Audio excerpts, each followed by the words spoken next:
Hello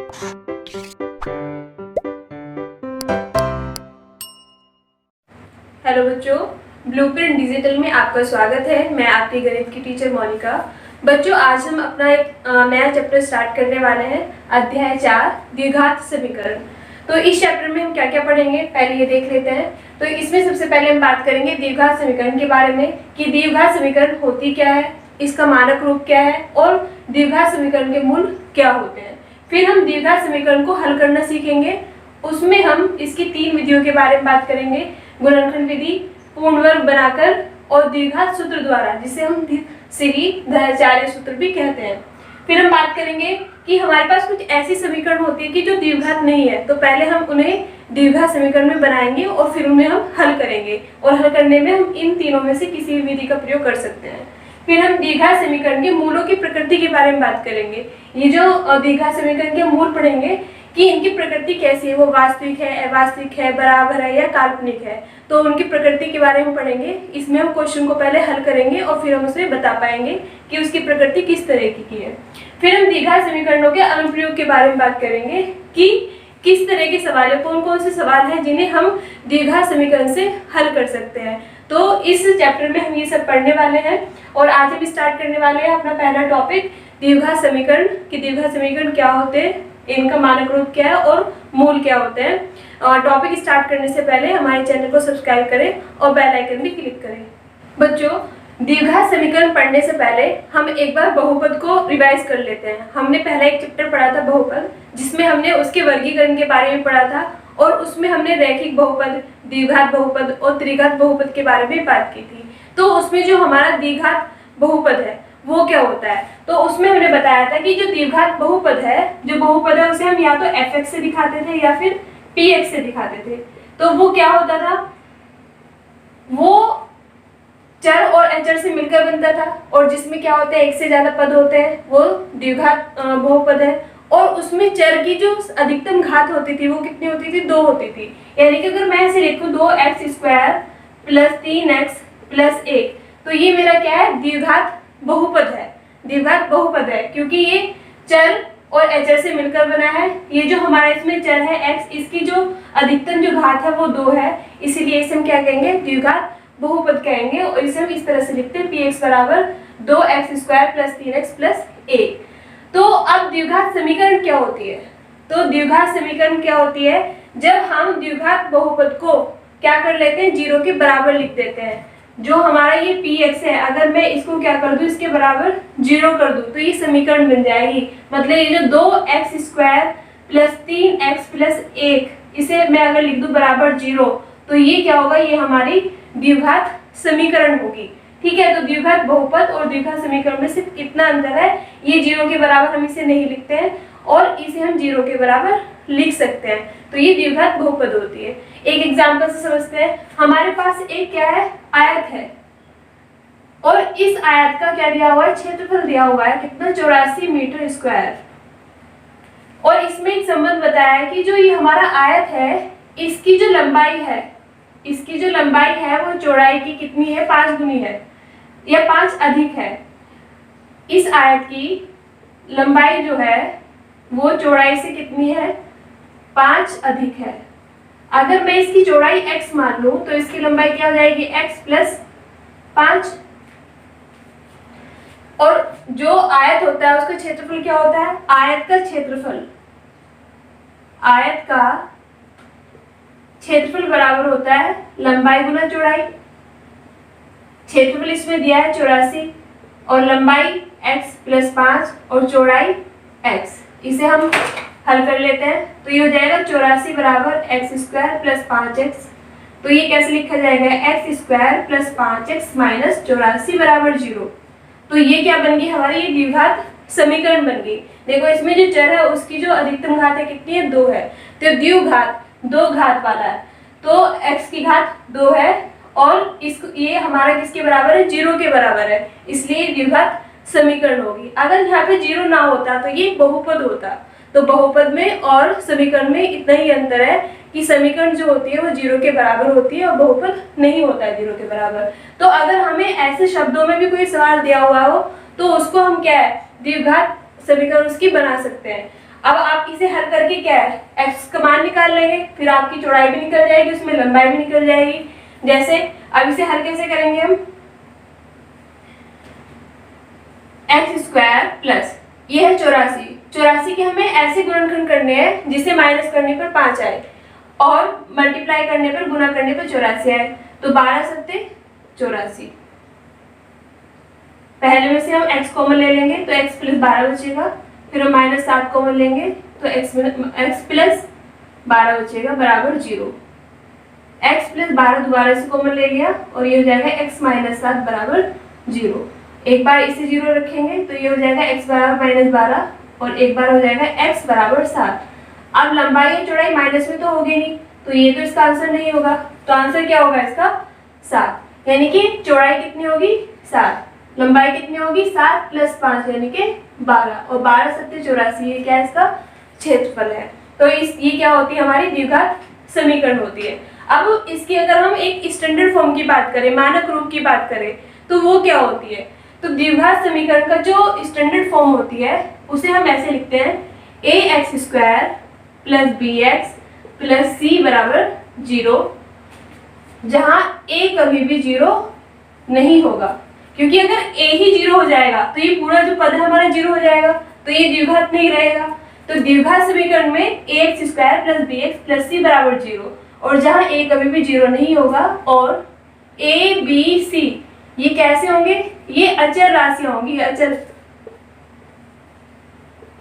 ये कैसी होंगी, अचर राशियां होंगी, जो कांस्टेंट टर्म होती है हमारी वो होंगी, जैसे 1 2 3 4 5 इस तरह से। तो इसी द्विघात समीकरण की तुलना करके हम बाकी समीकरण से a b c का मान निकाल सकते हैं और आगे इससे हम क्या करेंगे, क्वेश्चंस करेंगे। तो अब इसकी बात करते हैं कि द्विघात समीकरण के मूल क्या होते हैं। अभी हमने सिर्फ द्विघात समीकरण को समझाया कि वो क्या होती है, और अगर हमारे पास कोई लिखा हुआ भी क्वेश्चन हो तो उससे हम कैसे द्विघात समीकरण में बदल सकते हैं। तो आपके पास इस तरह के जो और एग्जाम्पल है, अगर मैं लिखूं 5x square minus 4x plus 2 बराबर 0, तो ये भी द्विघात समीकरण होगा। मैं लिखूं √3x square plus 3x plus 1/√3 बराबर 0, तो ये भी द्विघात समीकरण होगा। यहाँ से एक चीज ये भी आपको दिख रही होगी, जो चर है, चर की जो घात है वो कैसी है, पूर्ण संख्या है, ठीक है, वो भिन्न में नहीं है, उनकी जो मतलब घातें हैं वो पूर्ण संख्या है, भिन्न में नहीं है, माइनस में नहीं है, और जो सबसे बड़ी घात है वो उसकी 2 है। तो अब बात करते हैं इसके मूल क्या होते हैं, द्विघात समीकरण के मूल के बारे में बात करते हैं। तो बच्चों हमने जो बहुपद है, बहुपद में शून्य निकालना सीखा था। शून्य कैसे निकालते थे, जैसे हमारे पास कोई क्या दिया हुआ, बहुपद दिया हुआ है, जैसे कि px बराबर हमें दे दिया ax square plus bx plus c, ये हमें द्विघात बहुपद दे दिया। तो इसमें हम x का मान रखते थे और उसमें क्या कर देते थे, उसे 0 के इक्विवेलेंट ले आते थे। मतलब शून्य क्या होता था, x का ऐसा मान होता था जिसे रखने पर हमारा बहुपद 0 हो जाता था। अब इसमें क्या होता था, द्विपद बहुपद में उसके जो शून्यक होते थे वो चर की घात पर डिपेंड करते थे। जैसे यहाँ x की घात 2 है तो इस बहुपद के कितने शून्यक होते, 2 होते। अब बात करते हैं मूल की। अब ये बहुपद समीकरण कब बनेगा, जब हम इसे 0 के इक्वल रख देंगे। तो ये क्या है, यही तो अभी हमने पढ़ा कि ये द्विघात समीकरण का जो स्टैंडर्ड फॉर्म में मानक रूप जो है वो ये है, व्यापक रूप जो है, जहाँ a हमारा 0 नहीं है और a b c हमारी क्या है, अचर पद है, अचर राशियां हैं, ठीक है।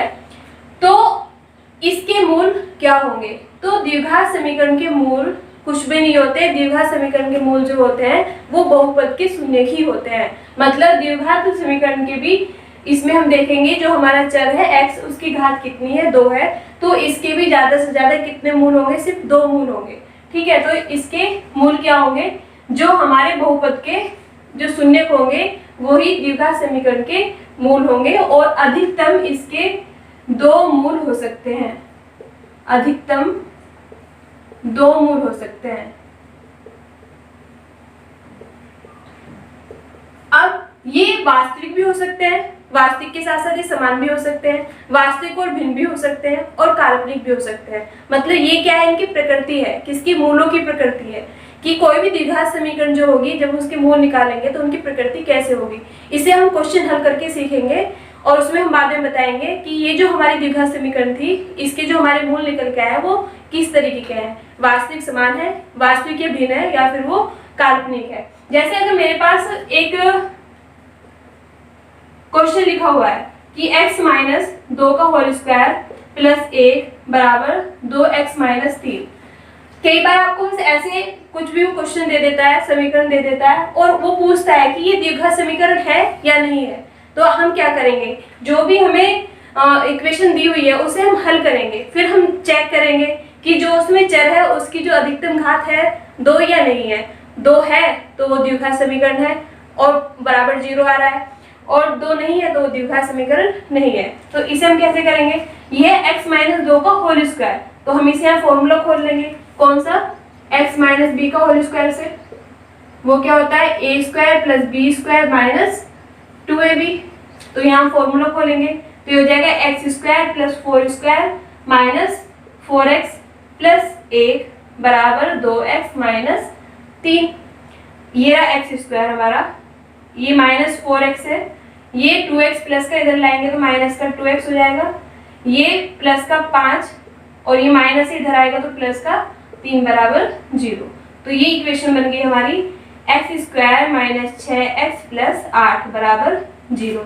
तो ये द्विघात समीकरण है। हमारा जो चर है उसकी अधिकतम घात कितनी है, 2 है। और ये जो हमारी स्टैंडर्ड फॉर्म है, मानक रूप जो है उसी की तरह तो है, ax square plus bx plus c। आप इससे इसकी तुलना करके a b c के मान निकाल सकते हैं। और यहाँ a क्या है, 0 नहीं है, और a का मान क्या है यहाँ पे, जो x स्क्वायर का गुणांक है यानी कि 1। तो 1 क्या है यहाँ पे, 1, 0 थोड़ी ना है, वो तो 1 है। तो ये हमारी द्विघात समीकरण होगी। तो वो आपको जो समीकरण है उसे मतलब कुछ अलग रूप में दे सकता है और पूछ सकता है वो कि ये बताओ कि ये द्विघात समीकरण है या नहीं है। तो हम उसे हल करेंगे, हल करने के बाद हम उसे देखेंगे, उसकी जो हमारी मानक रूप जो है उससे उसकी कंपैरिजन करेंगे कि वो उसकी तरह है या नहीं है। मतलब जो हमारा चर है x है उसकी अधिकतम घात 2 है या नहीं है, और उसका जो गुणांक है वो 0 नहीं होगा, और ये हमारी सारी समीकरण क्या होगी, 0 के बराबर होगी। तो ये हुआ द्विघात समीकरण। अब कुछ और क्वेश्चन इस पे हम करते हैं। बच्चों हमारे पास ये एग्जाम्पल है, जॉन और सैम के पास कुल मिलाकर 45 कंचे हैं, दोनों 5-5 कंचे खो देते हैं। अब उनके पास बचे कंचों का गुणनफल 124 है। द्विघात समीकरण बनाइए। हमें इससे क्या बनानी है, द्विघात समीकरण बनानी है। तो सबसे पहले तो हमें पता है कि कुल कितने कंचे हैं। पहले हम मान लेते हैं कि जो जॉन है, कुल कंचे हैं हमारे पास 45। मान लेते हैं कि जॉन के पास जो है वो x है,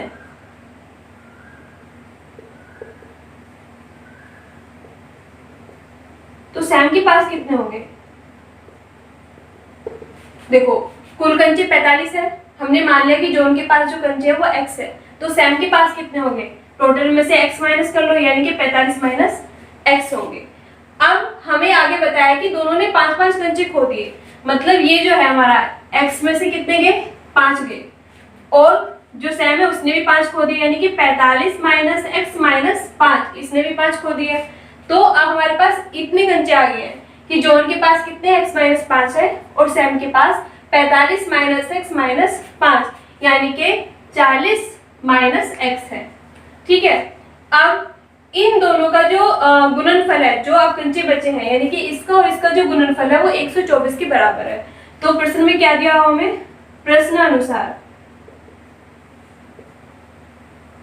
x माइनस 5 गुना 40 माइनस x बराबर दिया हुआ हमें 124। अब इसे हम क्या करेंगे, हल करेंगे, इनके आपस में गुना करेंगे।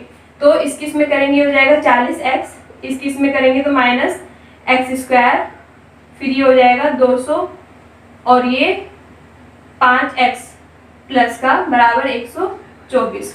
तो हमारे पास जो इक्वेशन बनेगी x square minus 45x plus 324 बराबर 0। अब देखो ये कैसी हमारी द्विघात समीकरण है। इसमें जो हमारा चर है x की जो सबसे बड़ी घात है वो 2 है, और ये जो उसका मानक रूप है, स्टैंडर्ड फॉर्म है, उसी की जैसी है, ax square plus bx plus c बराबर 0। तो अभी तक हमने सीखा द्विघात समीकरण को कैसे बनाया जाता है। हमारे पास जो भी समस्या होगी उसे हमें पहले क्या करना है, द्विघात समीकरण देखना कि ये है या नहीं है। अगर कुछ उसका दूसरा रूप दे रखा है तो उसे हमें हल करके देखना है कि वो द्विघात समीकरण है या नहीं है। तो हम क्वेश्चन में अब पहचान सकते हैं कि ये कौन सी समीकरण है, ये द्विघात समीकरण है या नहीं। बच्चों अब हम बात करते हैं कि जो द्विघात समीकरण है उन्हें हम कैसे हल कर सकते हैं, उसकी कौन कौन सी विधियां होती है। तो इस चैप्टर में हम 3 विधियों के बारे में पढ़ेंगे। एक है हमारी गुणनखंड विधि, फिर दूसरा है हमारा पूर्ण वर्ग बनाकर हम द्विघात समीकरण को उसमें हल करेंगे, फिर हमारे जो द्विघात सूत्र है जिसे हम श्रीधराचार्य सूत्र भी कहते हैं, उससे हम द्विघात समीकरण को हल करना सीखेंगे। तो सबसे पहले हम बात करते हैं गुणनखंड विधि की। इससे हम एग्जाम्पल से समझते हैं। जैसे हमारे पास एग्जाम्पल है x² + 6x + 5 = 0। ये क्या है, हमारे पास एक द्विघात समीकरण है जिसे हमें क्या करना है, गुणनखंड विधि से हल करना है। हल करने का मतलब क्या है, इसमें जो हमारे चर है x है उसका मान निकालना है। अब कैसे करेंगे, तो इसमें जो हमारा ये अचर पद होता है, सबसे पहले हम इसे देखेंगे। ये है 5, ठीक है। 5 की गुणा करेंगे हम किससे, जो x² का गुणांक होगा। अब इस समीकरण में इसका गुणांक क्या है, 1, तो 5 एकम 5। तो हम यहाँ 5 के ऐसे फैक्टर करेंगे जिसे गुणा करने पर 5 आए और जोड़ने पर 6 आए, ठीक है। तो इसे अगर मैं ऐसे लिखूं 5 एकम 5, तो गुणा करने पर 5 आ रहा है और 5 और 1 6, तो ये जोड़ने पर क्या आ रहा है, 6 आ रहा है। तो इसको हम कहते हैं जो हमारा मध्य पद है, इसको हमने विभक्तिकरण कर दिया, इसको स्प्लिट कर दिया है, ठीक है। यानी कि गुणनखंड विधि में हम क्या करते हैं, जो हमारी समीकरण होती है, द्विघात समीकरण होती है, उसके मध्य पद को हम ऐसे टुकड़ों में तोड़ लेते हैं जिसे गुणा करने पर तो हमारा ये आता है अचर पद, और उसकी गुणा करने पर ये, और जोड़ने पर या फिर घटाने पर हमारा बीच वाली जो पद है वही आ जाती है। अब जोड़ने पे होगी या घटाने पे होगी वो इस साइन पे डिपेंड करती है। यहाँ पे प्लस है तो जोड़ने पर होगा, यहाँ पे माइनस है तो माइनस करने पे होगा। तो हमें इसमें क्या है, साइन पे भी ध्यान देना होगा कि चिन्ह किस तरह के, माइनस प्लस प्लस माइनस, इस तरह से। तो अब इसे हम क्या लिख सकते हैं, ये हो जाएगा x² + 5x + x + 5 = 0। अब हमारे पास ही 4 पद हो गए हैं, तो पहले दो में से क्या कॉमन होगा, x, तो बचेगा अंदर x + 5। फिर हम इन दोनों में से एक कॉमन ले लेते हैं, अंदर बचेगा x + 5 = 0। हम कॉमन इस तरह से लेते हैं कि जो हमारे ब्रैकेट के बीच में है वो भी एक जैसा बचे, ठीक है, ताकि हम उसे दोबारा से कॉमन ले सके। तो अब इसमें से हम x + 5 बाहर कॉमन ले लेंगे, तो बचेगा हमारा x + 1 = 0। अब एक बार इस वाले पद को 0 के बराबर करेंगे और फिर इस वाले पद को करेंगे, तो x + 5 = 0। तो x का मान क्या होगा, -5। एक तो x का मान -5 आया, मतलब इसका मूल आ गया एक तरह से। दूसरा x + 1 = 0, तो x = -1, ये हमारा x का मान आ गया। तो इस तरह से हमने गुणनफल विधि से इस समीकरण को हल करा। इसमें हमने जो बीच का जो पद है उसको 2 भाग में बांट दिया है, तोड़ दिया है, और फिर इस तरह से हमने कॉमन लेकर x के मान निकाल लिए। इस पर हम एक और एग्जाम्पल करते हैं बच्चों। 4x² - 2 a + b, a² + b² और उसकी गुना में x + a² b² = 0। इस समीकरण को हमें हल करना है गुणनखंड विधि से, ठीक है। तो ये क्या है, हमारी द्विघात समीकरण है। हमारा जो चर है यहाँ x² है, ये x है, और ये हमारा अचर पद है, यानी कि जो ax² + bx + c है उसी की फॉर्म में बराबर 0। अब इसे हम गुणनफल विधि से कैसे हल करेंगे, तो ये थोड़ा सा अलग है। इसमें a भी आ गए हैं, जो हमने पहले क्वेश्चन करा था उसमें 5 था, मतलब उसमें हमारी संख्या दे रखी थी। तो इसमें भी हमें वैसे ही करना है, मतलब इस पद की गुना किसमें करनी है, जो x² का गुणांक होगा इसमें, यानी कि 4 है इसकी। तो ये क्या हो जाएगा, 4a² b²। अब जो हमारा बीच वाला पद है, ये जो x का जो गुणांक है, इसे हमें इस तरह से तोड़ना है कि उसे गुना करने पर ये आए और जोड़ने पर ये खुद आ जाए, ठीक है। तो इसके ऐसे क्या क्या फैक्टर होंगे, तो इसे हम क्या कर सकते हैं, 2a²x और 2b²x। अब देखो ये माइनस है, माइनस माइनस को जोड़ेंगे तो प्लस का 4a² b² आ जाएगा, ठीक है। अब ये x हटाओ आप इसे, ये है 2a² और ये 2b² है ना, इन दोनों को जोड़ेंगे तो 4a² b² आएगा। जब इसकी मतलब गुना करेंगे तो 4a² b² आएंगे, तब हम इसको जोड़ेंगे तो हमारा a² + b² आ जाएगा, और 2 बार हम इसको कॉमन ले लेंगे। ठीक है। और इसमें हम क्या लेंगे, साथ में x लेंगे। हमें इसे भी वैसे ही हल करना है। हमें इसमें क्या करना है, सबसे पहले जो हमारा ये पद है इसकी गुणा करनी है x स्क्वायर के गुणांक से। उसे गुणा करने पर हमें मिला 4a² b²। अब हमें क्या करना है, जो हमारा जो बीच वाला पद है इसको दो टुकड़ों में तोड़ना है, विभक्त करना है, विभक्तीकरण करना है। वो विभक्तीकरण कैसा होना चाहिए कि उसे गुणा करने पर तो ये आए और जोड़ने या घटाने पर हमें वही वाला पद मिल जाए। तो हमने इसका मतलब फैक्टर करा 2a² और 2b² में। माइनस माइनस साइन माइनस का है, लेकिन वो जुड़ेगा और जुड़ने के बाद जो साइन आएगा वो माइनस का आएगा, क्योंकि यहाँ पे भी जो साइन है हमारा वो माइनस का ही है।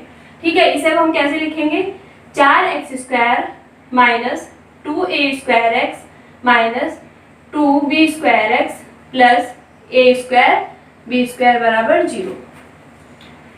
आप इसे चेक भी करोगे तो यही आएगा। इसमें से माइनस कॉमन ले लेंगे और 2 कॉमन ले लेंगे, तो अंदर क्या बचेगा, a² प्लस b² और x। ठीक है, अब इन दोनों में से क्या कॉमन आएगा हमारा, एक तो 2 कॉमन आ जाएगा और x कॉमन आ जाएगा। अंदर क्या बचेगा हमारा 2x माइनस a²। यहाँ कॉमन लेंगे, यहाँ हमारा b² कॉमन आ जाएगा। अंदर बचेगा 2x माइनस a² बराबर 0। 2x माइनस a² को हम दोबारा से कॉमन ले लेंगे, अंदर बचेगा 2x माइनस b² बराबर 0। अब हम इन दोनों को बारी बारी से 0 के बराबर लिखेंगे। तो 2x माइनस a² बराबर 0, 2x बराबर a²। तो x बराबर क्या होगा, a² बटे 2। x का एक मान हमारा ये आ गया। दूसरा मान आएगा 2x माइनस b² बराबर 0, 2x बराबर b²। तो x बराबर क्या होगा, b² बटे 2। ये हमारा मान आ जाएगा। तो अगर हमें जरूरी नहीं है कि हमें क्या दिया वो जो हमारे संख्याएं हैं 2 3 4 5 6 ये दी हुई हो, अगर ABC में भी हमें दीर्घा समीकरण दी हुई है तो उसे भी हम वैसे ही हल करेंगे। जो हमारा कांस्टेंट है, अचर है, उसकी गुणा करेंगे x² के गुणांक से, और उसके हम फैक्टर इस तरह से करेंगे कि गुणा करने पर वो आए और प्लस या माइनस करने पर उसका जो मध्य पद है वो आए, यानी कि मध्य पद को हम स्प्लिट कर देंगे, उसका विभक्तीकरण कर देंगे। अब नेक्स्ट क्वेश्चन पे चलते हैं। बच्चों ये क्वेश्चन थोड़ा सा अलग है, बस इसमें हमारा अंडर रूट वाला मान आ गया है। हल इसे भी हमें वैसे ही करना है गुणनखंड विधि से।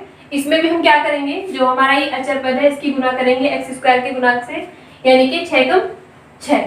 अब हमारा जो ये मध्य वाला पद है इसको हम 2 पार्ट में डिवाइड करेंगे। डिवाइड पता है कैसे करना है कि उसे माइनस करने पर, क्योंकि यहाँ पे माइनस का साइन है, ये वाला पद मिले हमें और गुना करने पर वो 6 मिल जाए। तो ये है 2√2। तो 2√2 माइनस करने पर कैसे आएगा, अगर मैं 3√2 में से माइनस करूं √2 तो क्या मिलेगा, 2√2 मिलेगा।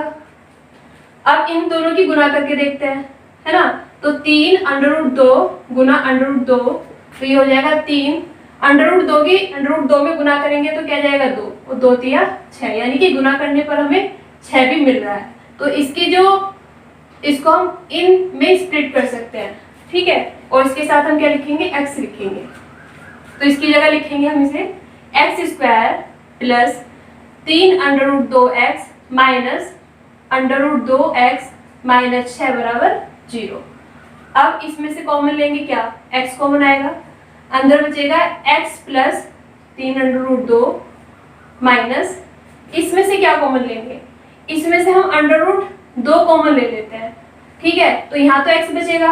अब इसे हम क्या लिख सकते हैं, इसे हम ये लिख सकते हैं अंडर के फॉर्म में, और इसमें से हमने ये वाला तो बाहर कॉमन ले लिया है, तो अंदर क्या बचा 3√2, ठीक है।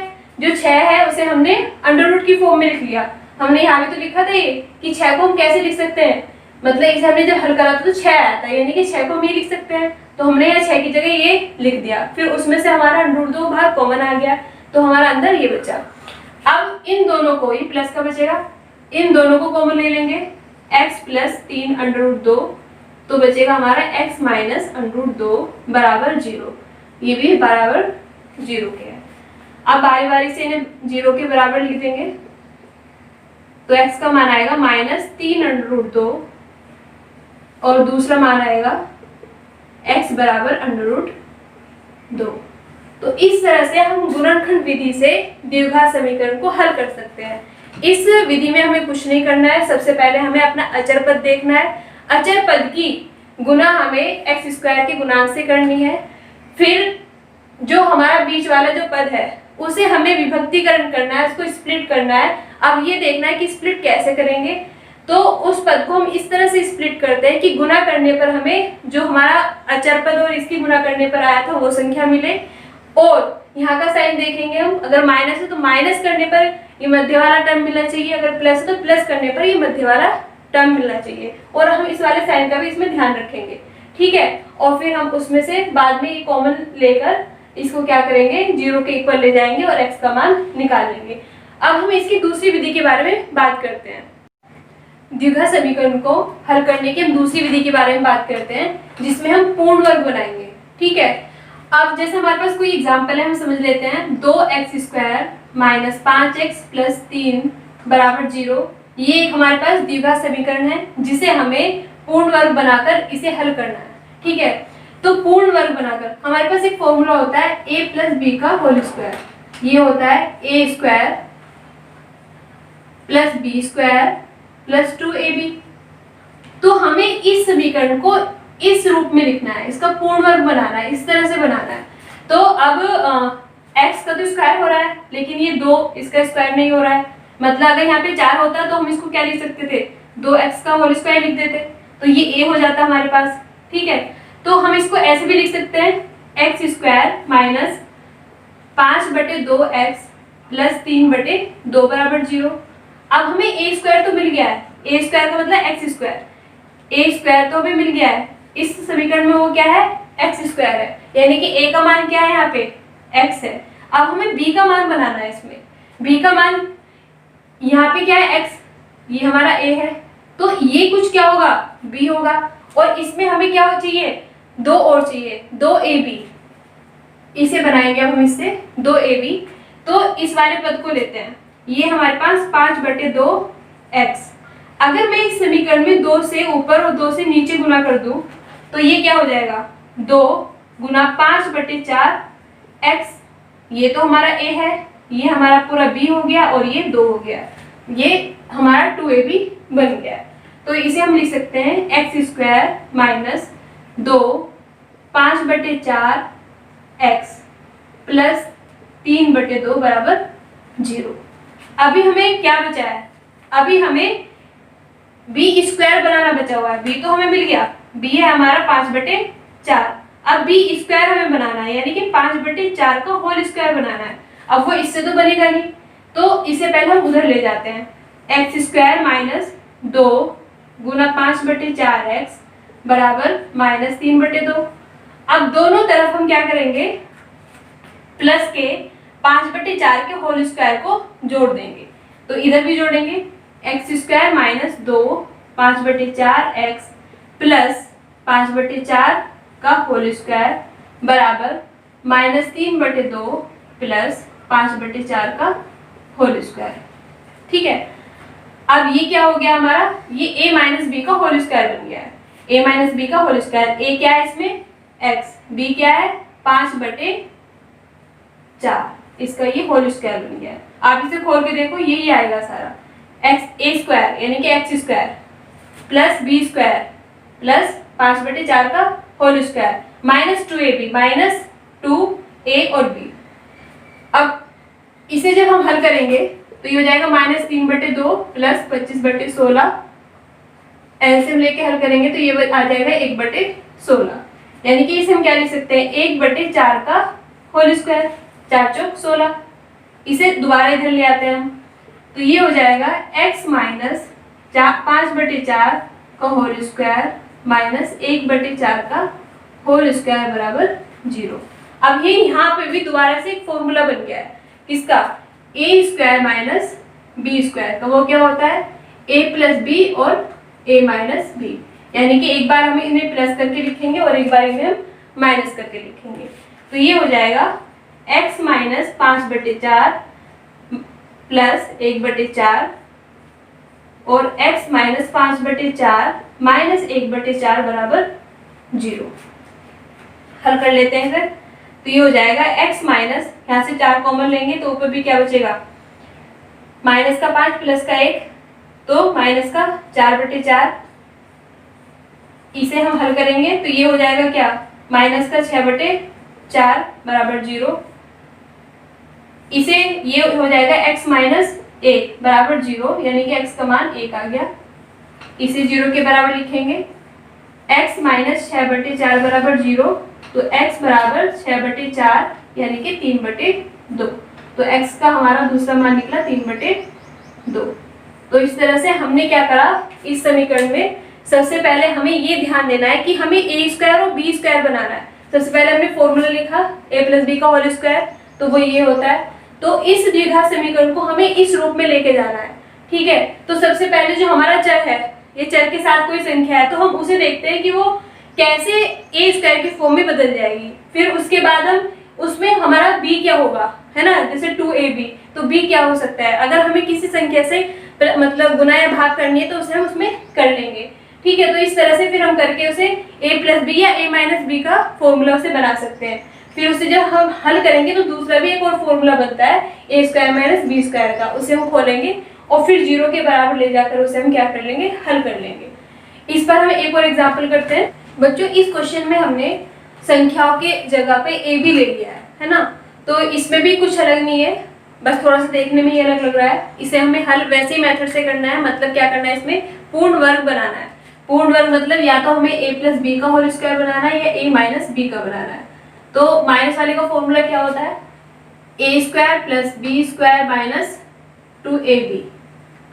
अब इस क्वेश्चन में हम देखते हैं, यह a स्क्वायर एक्स स्क्वायर, तो यहाँ पे जो x है वो तो उसका तो स्क्वायर बन ही रहा है, a का भी बन रहा है, तो इसे हम लिख सकते हैं ax का होल स्क्वायर, यानी कि ये हमारे पास a स्क्वायर हो गया है। अब b स्क्वायर तो नहीं बन रहा, अब इसे हम 2ab बनाएंगे, माइनस का 2ab। अब 2 तो इसमें है नहीं, यानी कि हम क्या करेंगे, 2 से गुना करेंगे और 2 से मतलब नीचे भाग करेंगे। तो ये हो जाएगा 2 गुना 3b, ax को हम एक साथ लिख लेंगे और 2 से हम क्या करेंगे, भाग भी देंगे, प्लस 2b स्क्वायर बराबर 0। तो ये हो गया हमारा ax का होल स्क्वायर 2a, और ये सारा हमारा क्या हो जाएगा, b, 3/2b, ये हमारा b हो गया 2ab प्लस 2b स्क्वायर, इसे हम इधर ले जाते हैं तो माइनस का 2b स्क्वायर हो जाएगा। अब हमारा जो फॉर्मूले वाला b स्क्वायर है वो नहीं बना है, वो क्या होगा, वो हमारा b ये है, b क्या है हमारा 3/2b, ये b है। अब फॉर्मूले में हमारा इसका स्क्वायर होना चाहिए, यानी कि b स्क्वायर होना चाहिए, यानी कि 3/2b का होल स्क्वायर बने, तो वो तो नहीं बन रहा है। अगर हम इसे भी हल करेंगे तो वो नहीं बन पाएगा, है ना, क्योंकि 3 भी चाहिए हमें। तो इसमें हम क्या करेंगे, दोनों तरफ प्लस कर लेंगे 3/2b के होल स्क्वायर की, और इधर भी हम इसको प्लस कर लेंगे।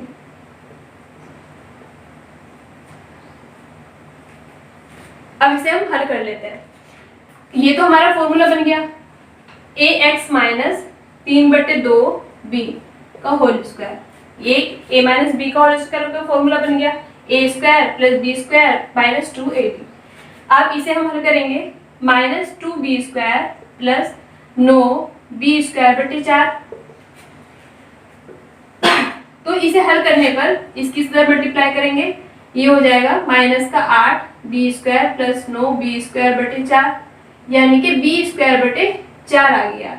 या इसे हम लिख सकते हैं b/2 का होल स्क्वायर, ठीक है। अब इसे हम इधर ले आते हैं दोबारा, तो ये हो जाएगा ax minus 3/2b square minus b/2 का स्क्वायर। अब ये फॉर्मूला बन गया a square minus b square का, ये पूरा a है ये b है, फॉर्मूला किसका बन गया है, a square minus b square का। एक बार माइनस करेंगे, एक बार इसे प्लस करेंगे और दोनों की गुना कर देंगे बराबर 0। तो ये हो गया ax minus 3/2b minus b/2 और गुना में ax minus 3/2b plus b/2 बराबर 0। इसे 0 के बराबर ले जाएंगे, ax minus 3/2b minus b/2 बराबर 0। तो ax माइनस ये कितना हो जाएगा 4b माइनस का 4b/2 बराबर 0, यानी कि ax बराबर क्या हो जाएगा 2b, तो x बराबर हो जाएगा 2b/a। अब इसे हम 0 के बराबर ले जाएंगे, ax minus 3/2b plus b/2 बराबर 0, तो ax माइनस, ये माइनस का ये प्लस का, तो माइनस का 2b/2 बराबर 0, 2 से 2 गया, तो ax बराबर b, x बराबर b/a। तो x के हमारे दोनों मान निकल गए हैं, एक हुआ b/a, दूसरा 2b/a।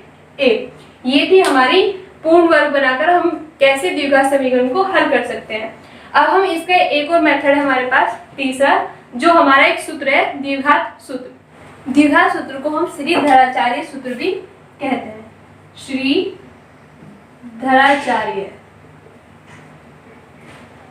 सूत्र। अब ये क्या होता है, इससे हम कैसे द्विघात समीकरण को हल कर सकते हैं। तो आपको पता है कि जो द्विघात समीकरण है उसका जो मानक रूप है वो क्या होता है, ax² plus bx plus c बराबर 0, है ना। a b c जहाँ अचर पद है और a कभी भी 0 नहीं हो सकता। तो यहाँ से फॉर्मूला होता है जो श्रीधराचार्य सूत्र जिसे हम कहते हैं, वो होता है x बराबर -b plus minus √b² minus 4ac/2a। ये हमारा फॉर्मूला होता है। तो इससे मतलब x क्या हमारे मूल, तो इसमें क्या होता है द्विघात समीकरण में दो मूल निकलते हैं, तो इसे हम अल्फा बीटा भी मान लेते हैं, एक अल्फा है दूसरा बीटा है, वो इसी फॉर्मूले से बनेंगे। एक बार यहाँ प्लस का साइन ले लेंगे, एक बार माइनस का साइन ले लेंगे। तो उसे हम कैसे लिख सकते हैं, अल्फा बराबर -b प्लस सिर्फ प्लस √b² माइनस 4ac/2a, दूसरा बीटा बराबर -b माइनस √b² 4ac/2a। तो हमारे पास ये अल्फा और बीटा निकालने के फॉर्मूले हैं। हमारे पास ये जो फॉर्मूला है इसे हम श्रीधराचार्य सूत्र कहते हैं। हमें इससे क्या करना है, हमें द्विघात समीकरण दी होगी और उसमें क्या होगा कि इसे हल करो द्विघात सूत्र से, तो हमें उससे सबसे पहले जो हमारा जो मानक रूप है, स्टैंडर्ड फॉर्म जो है द्विघात समीकरण की, उससे उसकी तुलना करनी है, a b c के मान निकालने हैं, फिर हमें ये फॉर्मूला लिखना है, इसमें a b c के मान रखकर उसे हल कर लेना है। एक बार यहाँ प्लस साइन लेकर और एक बार यहाँ माइनस साइन लेकर, तो हमारे दोनों मूल निकल कर आ जाएंगे। बिल्कुल आसान है, सीधे फॉर्मूले पे बेस है ये क्वेश्चन हमारा। ठीक है, हम इसका जो प्रयोग है आगे मूल निकालने में, जो मूलों की प्रकृति के बारे में बताएंगे उसमें करेंगे। उसमें हम क्या करते हैं, इस पूरे को d मान लेते हैं, उसके बारे में आगे डिटेल से पढ़ेंगे और फिर हम बताएंगे कि वो वास्तविक है अवास्तविक है, किस तरह का है। पहले हम इस पर एक क्वेश्चन कर लेते हैं। हमारे पास एक क्वेश्चन है 3x² माइनस 5x प्लस 2 बराबर 0। ये एक द्विघात समीकरण दी है जिसे हमें किससे, द्विघात सूत्र से हल करना है। बिल्कुल आसान है, तुलना करेंगे a² plus b² plus bx plus c से। तो a बराबर क्या है इसमें 3, b बराबर -5 और c बराबर 2। हमारे पास ये फॉर्मूला है -b मतलब माइनस और -5 प्लस माइनस √b² यानी कि -5 का स्क्वायर माइनस 4ac 4 गुना 3 गुना 2 और बटे 2a। a क्या है हमारा 3 यानी कि 2 गुना 3। इसे हल करेंगे, ये माइनस माइनस प्लस हो जाएगा, प्लस का 5 प्लस माइनस ये हो जाएगा 25 √25 माइनस 4 × 12 12 दूनी 24 बटे 6।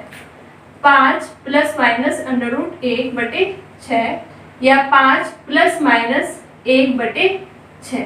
अब एक बार प्लस ले लेते हैं, एक बार माइनस। अल्फा बराबर 5 प्लस 1/6 तो 6/6 यानी कि 1 और बीटा बराबर 5 माइनस 1/6 यानी कि 4/6, तो ये हो जाएगा 2/3। तो एक आया हमारे पास 1, दूसरा आया 2/3।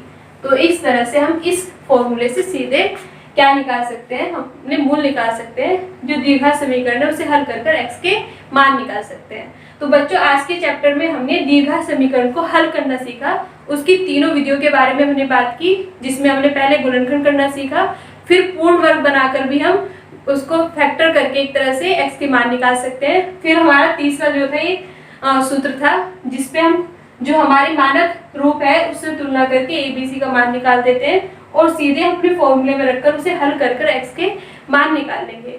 बच्चों नेक्स्ट लेक्चर में हम बात करेंगे कि अगर हमारे पास कोई समीकरण है जो द्विघात नहीं है तो पहले हम उसे द्विघात समीकरण में बदलेंगे और फिर उसे हम हल करेंगे, और फिर हम इसके अनुप्रयोग के बारे में बात करेंगे। मतलब हम इस पे बहुत टाइप के जो भी क्वेश्चंस हमारे बनते हैं उनको हम डिस्कस करेंगे और उन्हें हल करना सीखेंगे।